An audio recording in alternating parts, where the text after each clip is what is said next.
தேசிய கல்விக் கொள்கை என்ற பெயரில் தமிழகத்தில் இந்தியை திணிக்கும் மத்திய அரசின் முயற்சி எடுபடாது என்று இந்திய கம்யூனிஸ்ட் கட்சியின் மாநில செயலாளர் முத்தரசன் கூறியுள்ளார். திண்டுக்கல்லில் செய்தியாளர்களிடம் பேசிய முத்தரசன், மத்திய அரசுக்கு பணியாத இணைந்து போகாத மாநிலங்களை தாக்குவதும் நசுக்குவதும் தொடர்கதையாகி வருவதாக தெரிவித்தார்.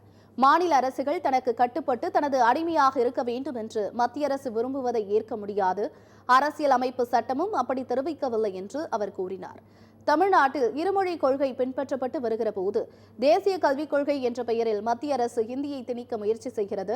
மத்திய அரசின் முயற்சி தமிழகத்தில் ஈடுபடாது என்று முத்தரசன் கூறினார்.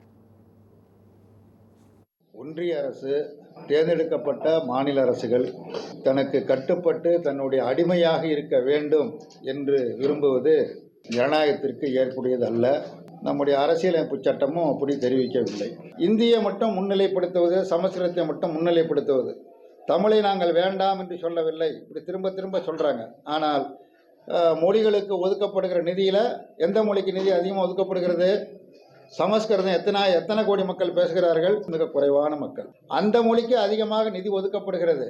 ஆனால் 8 கோடி மக்கள் பேசக்கூடிய தமிழ் மொழிக்கு நிதி குறைக்கப்படுகிறது, பாரபட்சம் காண்பிக்கப்படுகிறது. மொழிக்கு நிதி ஒதுக்குவதில் பாரபட்சம், மாநிலங்களுக்கு நிதி ஒதுக்குவதில் பாரபட்சம், அனைத்திலும் பாரபட்சம் என்கிற ஒரு போக்கை கையாளுவது ஒன்றிய அரசு கையாளுவது ஜனநாயகம் அல்ல.